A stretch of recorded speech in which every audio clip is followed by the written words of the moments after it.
From Social Prosperity Partners, this is Community Catalysts, conversations with local leaders reflecting on the hard-earned lessons of public leadership. I'm your host, Matt Lehrman. It's a story that I share because this was a perfect example of failing, but not allowing me to be a failure. Last week, we began a conversation with Wayne Handley, Interim City Manager of Buena Vista, Virginia, and the city's former Chief of Police. A Marine veteran, licensed counselor, and longtime public servant, Wayne reflected on leadership, responsibility, and the importance of modeling the behavior that we hope to inspire in others. Today, we continue that conversation, including a powerful story about mentorship, accountability, and the kind of leadership that leaves a lasting mark on the people around us. Here again is Wayne Handley. Wayne, the people listening to this podcast are local leaders themselves. They're mayors and council members and school board members and hopefully some police chiefs and people aspiring to these levels as well. Is there a particular story that you can share where you learned this for sure in your career? Some example that you can say, I know it works, and here's an example that proves it. There are many. Actually, when I think back to leaders that influenced me and influenced how I choose to lead, there are several. In particular, when I was a young detective, I had a captain, and his name was Michael Young. And Captain Young was the poster example of a career hard police officer. Just to look at him, this was many years ago, so you could still smoke in interview rooms. Guys would chew tobacco. He always had a little bit of tobacco in his mouth, and he never carried a spit bottle. He was tough. He never spit that stuff out. I was like, ugh. He was. And he had done a lot of work on the police department. Hopefully he is still in good health today, I hope. I hope so. He had to suspend me. So I had missed court. I'd missed court 2 times in a row. And it was because I had failed to maintain my own schedule. And it was completely You say on you me. missed court. You Totally were an on me. officer and you were supposed to be present for someone who you had written a ticket for or something? Yes. So it would have been general district court. It would have been a low level misdemeanor. It would have been something like that. But, at that time, this was something that the department took very, very seriously. They wanted to make sure that officers were appearing in court. And I had missed court, and it was basically just written in the policy. If you miss court once, letter of reprimand. You miss court twice within a certain time frame, you get a day off. You get a day off? And so, yeah, for a day. You're suspended. It's a day off, right, but not in the good way. So I had just transferred to the detective division. I had not even had a chance to establish any type of reputation. And Captain Young called me in. He's like, Handley, get in here. And so I go into his office and I said, yes, sir. He's like, I got a folder here. It's from Internal Affairs. I see you missed court. And I just thought to myself, yes, I did. And he said, son, have a seat. And so this man who doesn't know me, has no experience with my reputation or anything like that as an officer, and I was a very new detective, so I hadn't established one yet. He said, you know what, son? He said, we call this a speed bump in the road of life. And what you need to do is take a deep breath and slow down just for a minute. You don't have to solve all the world's problems today. You need to think about what you're doing, think about what those steps are that are next, and make good decisions. It was meaningful to you. It really touched you. Oh my God. I was just like, this man is suspending me, right? I'm losing a day's pay. And I'm looking at him thinking, I will follow this guy anywhere. I just want to acknowledge, because people are listening to this, they're not watching. This is still emotional for you even after all these years. It is. And it's a story that I share because this was a perfect example of failing, but not allowing me to be a failure. I failed in my duties because I did not appear in court when I was supposed to. I paid the consequence for it, which was to be suspended. And he still managed to lift me up, motivate me. And when I came back from that suspension, I worked twice as hard as I would have had I not had that conversation. And it was so I watched him and I would listen to the words that he used, and he was very intentional in his language, and he was very intentional in how he presented himself, even at roll call, which he always led. Every morning, all the detectives in the division would meet, and he always led roll call. And he laid his expectations out very clearly. He kept, he followed his own standards. He was always in early. He always stayed late. He just did all these things.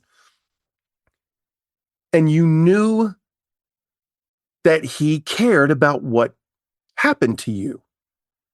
You just knew it. Fast forward 2-3 years. Now, mind you, there are 120 detectives in the detective division at this time. I had a child who was born premature and was in the hospital, and was in the hospital for several weeks. And I was at work, and it was a Sunday morning. I remember that. And it was my son Ross. Ross's mother called and said, "Hey, do you know Captain Young?" And I said, "Yeah, it's my boss." And she said, "Well, he's here in the hospital. He's feeding Ross right now." Again, I hadn't had that conversation with him. He knew because he made an effort. His behavior was intentional, that he knew his people. He knew his supervisors at every level. And he asked, "What's going on with our people in the division? How do we take care of them? How do we be present for them? How do we show up for them?" And because of that, he had a following where we just knew I would work myself into a frenzy in order to make sure that if he needed something, it got done. He never had to give specific direction. He had specific expectations that he laid out, but when it came to saying, "I want you to do this," that was never necessary, because we knew what his expectations were, and we molded our behavior to meet those expectations. And then he modeled the behavior that he expected to see from us. And so we just followed his lead. And as a result, we all grew professionally and personally. Mike Young, that was a heck of a guy. He really was. He was really inspirational. And I couldn't have been on the police department 5-6 years. So, that's over 20 years ago. And I remember those two stories like that, and I still tell them to this day, still get emotional about it. They've had a profound impact on what leadership means to you. Yes, absolutely. And also, I appreciate you sharing the story, because it resists my tendency to try to boil things down to a formula or a recipe, or say, well, these are the qualities. You actually have to have had the lived experience, or to hear the story of someone who went through it, to understand the significance of not just what that meant in the moment, but how that's affected you over the course of your entire career. It has, because I look at, I've worked with rising leaders in departments. I'm working with in a civilian capacity today as a city manager, where I'm looking at department heads that are finding their own leadership identity. And I tell these stories, and I use them as opportunities to understand that they can look at me and say, "Well, you have all the answers. You do these things all the time. You have so much experience."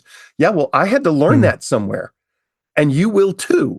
And so it's okay if something doesn't go the way you expect, as long as the decisions you're making are based on the values and the expectations that we're setting for ourselves. You'll figure it out. Won't be today, may not be next year, But you'll figure that out, and you'll develop that leadership identity that just carries You you have to kind forward. of connect some dots for me now, because one could imagine that, well, the Marines and, the police department, these are places where people have to, trust their lives in each other, and the situations are critical. Now apply it to the role of being a city manager. How does modeling that affect the way a city operates? It's still the same, and I'll tell you why. You used a word in that last question when you talked about trust. It has to start with trust. My department heads, our staff, have to trust that I am doing this. I'm engaging in these behaviors. I'm taking on these assignments and working on these tasks, not for my own benefit, but for whatever the greater good is. And that at the same time, I really care about what happens to them. I really care about their development. I really care that they are feeling validated. There's a lot of counseling that goes into this. So it was a natural transition when I went into my counseling education stuff. But when you're leading the city, and this is the phrase that I use. When I was a chief of police, I only had to herd the cats that were at the police department. But when you're the city manager, you have to herd everybody's cats. And I work in an area where regionalism is a necessity. It's beyond something that would be nice to have. It is absolutely required. Not one jurisdiction here can operate independently without the others. And in my particular situation, there are 3 jurisdictions. 2 are cities and 1 is a county. And we work together. And we have to work together. And so but you can't do that if you don't have trust. If you haven't built those relationships before the difficult conversations have to happen, if you haven't modeled behavior that you expect from the people around you, if you haven't made decisions based on your values, and that these other department heads or these other city leaders can see, they can see that. So when I transitioned from chief of police to city manager, the other city manager and the county administrator that I'm working with in this regional capacity, they already knew what to expect from me. And so they could trust me as I was in that role, that I would make decisions that I really believed were data informed and in the best interests of the greater good. And so even, no, are bullets flying in the wrong direction? No, they're not. They're not flying at me. We are making decisions that impact a lot of lives. That is true. We do not have necessarily, the emergencies that you see in day-to-day police work or in military deployments. However, the same qualities are still required in order to build those relationships where trust is expected, where standards are practiced every day, where you're modeling that behavior that you expect from other people around you. And that's how things get done. I'm fast forwarding a little bit, but now I want to talk about your decision to pursue a PhD, to go into counseling, to open up your own practice in doing that as well. What prompted you to go even deeper into the well of emotional intelligence? So we can talk about transformational events in one's life, something that is something that happens to them that makes them look at life through a different lens. And that happened to me. It did not happen directly to me. I was a part of a much larger situation. I was actually in school for a master's in business administration. I just knew I was going to go into public administration. That's what I was going to do. And I was going to stay there, kind of like what I'm doing now. And May 31st, 2015, we had a significant event at the Norfolk Police Department. Officer Brian Jones was shot and killed. And there were so many other parts of that situation. A young citizen had been shot and killed. That's what initiated this whole this whole series of events. And Officer Jones saw a suspect and bravely followed after this person. He was subsequently shot, almost ambush style. Another police officer who was off duty, who came to render aid to Brian, was also shot and seriously injured. Another officer who finally caught up with the suspect, eventually shot and killed the suspect. This situation, it was a widespread crime scene. We had many, many people involved, a lot of resources. What had changed was we had a police chief. Mike Goldsmith was our chief, and he was one of the early supporters of mental health, critical incident stress management, crisis intervention training, those types of things. We had a very, very basic peer support program going on at the time that was started by an officer named, a sergeant named Chris Scallon, who still practices to this day. Great guy. He led the charge for critical incident stress management, and we did debriefs for days. We did debriefs.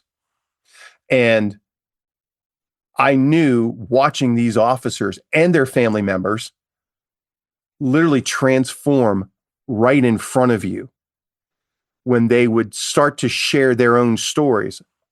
And initially, this one event is what brought us all together. But what I discovered during these debriefs was that there was so much more going on, and I could have so much more impact, and I could have a much better opportunity to improve someone's life through counseling, that I dropped out of the business program at Old Dominion University and I signed up for the counseling program. And I got my master's in counseling, and I'm the kind of person that doesn't really do anything halfway. So when I finished my master's degree, I just rolled right into a PhD. And starting a private practice to focus on public safety employees was always my exit strategy from law enforcement. That's actually what I intended to do, was leave law enforcement after a career and work with police officers and paramedics and firefighters and dispatchers, which are commonly forgotten when we talk about first responders.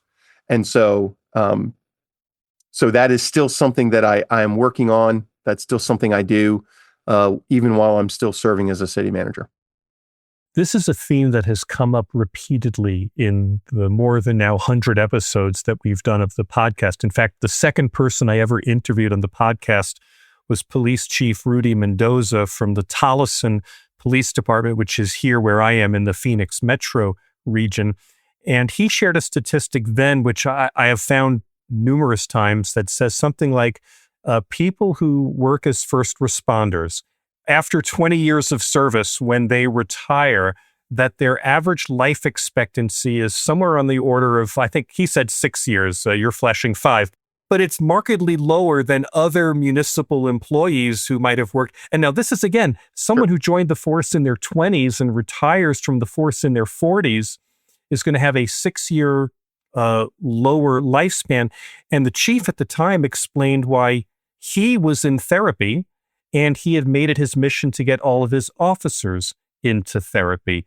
And I'm wondering, you're kind of recognizing the same reality, and how has that gone for you? And what's been your experience with that overall? So I am an absolute staunch advocate of therapy. I think mental health counseling, and you do not have to be a person who has a serious mental illness or a significant mental health diagnosis or going through some type of serious tragedy in your life. Mental health counseling is a phenomenal way to develop self-awareness, to develop your own emotional intelligence.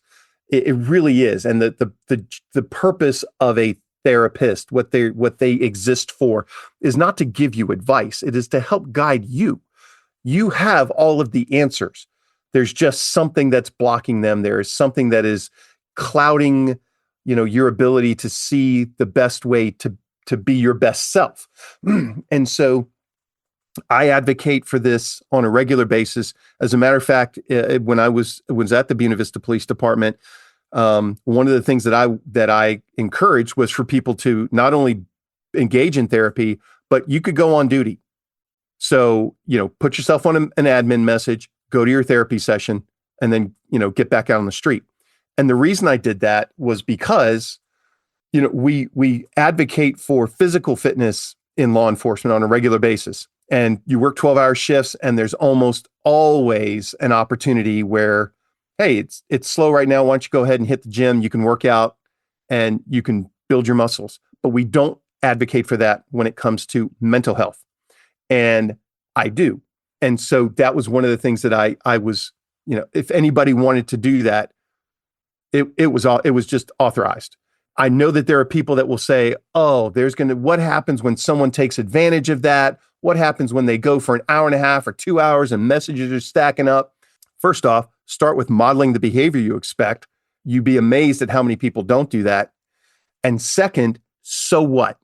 So what if I have an outlier? If I have one person out of 20 that does that, but the other 19 get the benefit. So that one person that's taking advantage, that's on the focal leader to make sure that that behavior is corrected. That's my responsibility. Maybe that's their direct supervisor's responsibility, their day-to-day supervisor's responsibility. But you don't scrap an entire opportunity to help your people be well holistically just because the possibility of one person might take advantage of it. And then I would see this, I would hear old school chiefs say this all the time whenever you're trying to introduce a new program that had to do, that was not something that they've done in the past, had a potential for abuse. Well, what happens if these people take advantage? What happens if that happens? They take advantage of this, and what do we do then? Okay, well, we fix that. We fix that event, that issue, but we don't penalize everyone else in the organization. We still offer this for them. And I never had someone take advantage of it. I will share that I've talked to Rudy, Chief Rudy, now 2.5 years ago, perhaps. And it took me maybe 6 or 7 months after that interview. And I took his advice as well, because as I was going out and visiting with municipal leaders and school board leaders all over the country, the feedback that I would receive everywhere is that the stress of performing the job in any way of civic leadership is intense. Recently, I started kind of surveying the audience, and I asked them, I use technology so they can vote with their cell phones, and the answers appear on the screen. And I'll ask you, on a scale of 1 to 5, how great is the stress that you're carrying? And pretty much everywhere I go, a third to 40% or so will say that that it's either a 4 or a 5, that it's either very high or unmanageable. And that means that it's affecting their relationships. It's affecting their personal health. It's affecting the decisions that they're making for their communities, because you can't be at your best if you're feeling under stress. So I took his advice. I started seeing a therapist because I thought, I can't preach what I'm not practicing myself. I didn't have your language, but and then we have to talk about this. Modeling the behavior you expect. Talk about normalizing this and saying it is useful to talk to someone about the baggage that we're carrying, not to help me make the decision, but at least to help me be aware of what's the lens that I'm looking at this, and is there any other lens that might be more productive as I'm looking at it? You are preaching to the choir, sir. I will add, my dissertation focused on adverse childhood experiences and resilience in police officers, and what impact exposure to adverse childhood experiences, as they're defined by the CDC and the initial ACEs study that was at a Kaiser Permanente hospital in 1998. 1998? Yes. We understand so much more about how the brain works now. And this is where the biology of this comes in.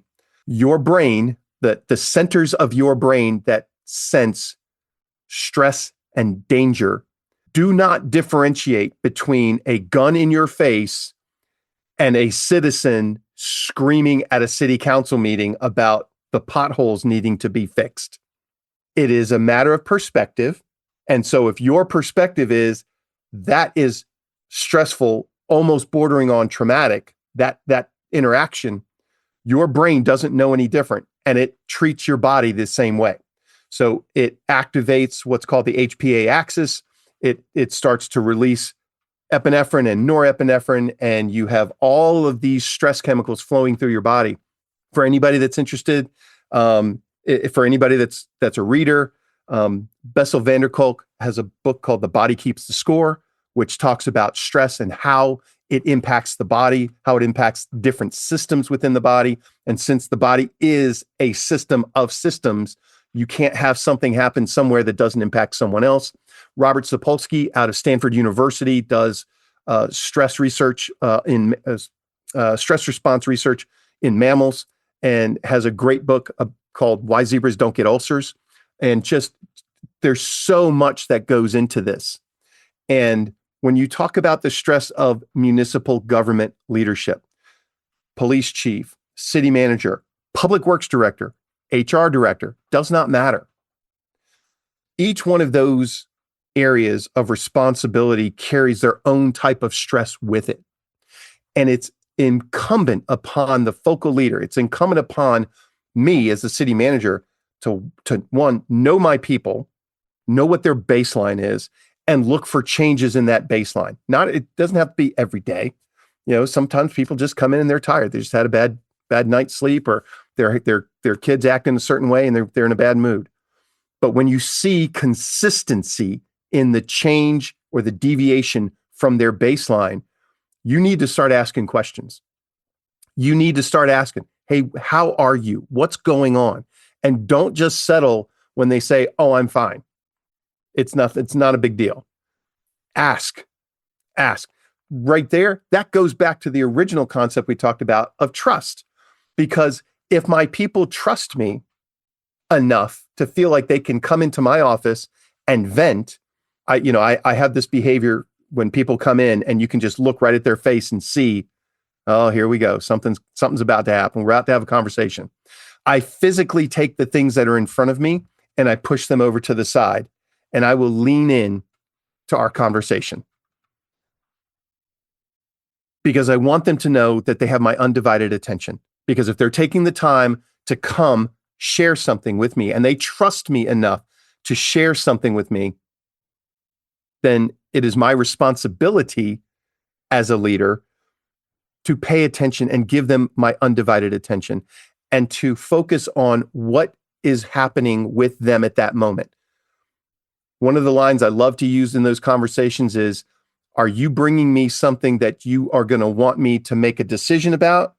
Or do you just want to vent for a few minutes about something you don't like? And they'll be very upfront. And most of the time it has to do with venting. You know what? What's going on? Even if it's me, if it's a decision I made, if you need to vent, vent. And I'll always finish up with, does that feel a little bit better? Do you feel a little bit better now? Yes.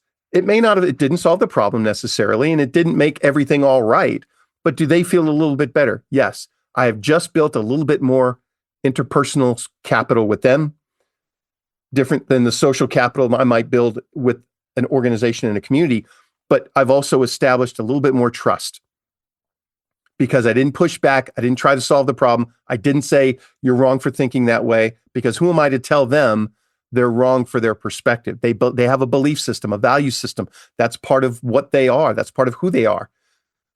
Do not miss an opportunity like that to build that trust with your people. Wayne, we're approaching the end, and I have one last question for you. I imagine that there is someone listening to this, maybe a lot of people, who are early on their own leadership journey. Maybe they're newly elected, or they've been newly promoted, or they're just beginning to think about how they might go about taking on greater responsibilities for leadership. What's something that you hope they might understand now that might help them become more effective leaders in their communities going forward? Embrace the concept that leadership is not about you. Leadership is about those people that you are responsible for. Leadership is about being responsible to development of the culture of the organization. Leadership is a privilege. It is not a right. And when you move into a leadership position, when you move into a formalized leadership position, you have not given up the previous responsibilities that you had. You've just added a whole new level of things that you need to be on the lookout for, that you are looking out for your people, that you are understanding what's going on in the broader scheme of things, and that all of this is done for the benefit of the community as a whole, and that one day you're going to be gone. The organization will continue, the community will continue. So while you have the opportunity to caretake for that community in a leadership position, I had a senior leader one time that asked me what you want your legacy to be. And my response to that was, well, in this organization, your legacy only lasts as long as the last person who remembers who you are. However, when you're in that leadership position, if you can impact the life of someone who then takes those lessons, as I did with Mike Young, and shares them with other emerging leaders or other opportunities to build social capital, or use those lessons to impact somebody's life positively, that's all about other people. It's all about someone else. It's never about you. I had some bad experiences in leadership. I've definitely learned some things. I've seen what not to do. And that was, one of the more subtle lessons that I took away was, if you're thinking about yourself, if you're only thinking about yourself, or you're thinking about your benefit, that's not leadership. It makes me think that we need to have a whole second interview in which I just ask you to share stories of painful lessons in leadership. I have many. I have many where I made decisions to leave organizations with no plan in place, nothing. I picked up the phone and said, I'm dusting off my resume. I'll work anywhere. Let me know if you know somebody that's looking for someone with my skill set. Because the organization was so difficult to work for, it just wasn't worth staying. And it wasn't just one example that led to that. It was many examples over time. And it was unfortunate because it was a great organization. Still love it to this day. I just love it from a distance. Wayne Handley, PhD. Thank you so much for a very meaningful conversation. I appreciate your openness. I appreciate the thoughtfulness behind all of this. And mostly, I appreciate you modeling the kind of behavior that we hope that other local leaders will be inspired by and will find instructive, that there is something here that can help other people be the best leaders they can be for their communities. Thank you so much for taking the time. Thank you so much for this opportunity, Matt. It was great talking to you, and I appreciate what you're doing here. Thank you so much. My thanks again to Wayne Handley, Interim City Manager for Buena Vista, Virginia, former Chief of Police, Marine veteran, licensed counselor, and founder of Blue Oak Wellness. One thing I appreciate about conversations like this is that they remind us leadership is not simply about authority or decision-making. It's about the example we set. It's about the tone we create. And it's about how people experience us during difficult moments. Throughout this conversation, Wayne spoke about modeling behavior, being approachable, leading with consistency, and helping people grow rather than simply correcting them. And that raises some worthwhile questions for all of us who serve others through leadership. When people around you are struggling, pressured, or frustrated, what kind of presence do you create for them? How well are you modeling the behavior, tone, and professionalism you hope to see from others? And if you think about the last time someone on your team made a mistake, how satisfied are you that you used that instance to help them become something better rather than just making sure they felt the consequences of failing? Those are not easy questions, but they may be some of the most important ones leaders can ask themselves. Hey, if this conversation sparked a thought or a reflection for you, I'd genuinely love to hear it. Call me at 602-688-2724 and leave a message.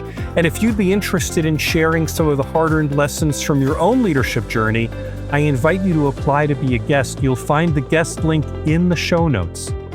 Community Catalysts is edited by Nick Living the Dream Tantillo, and our producer is Cinnamon Denise Murray. I'm Matt Lehrman of Social Prosperity Partners. Thanks for listening. We'll be back soon with another Community Catalyst.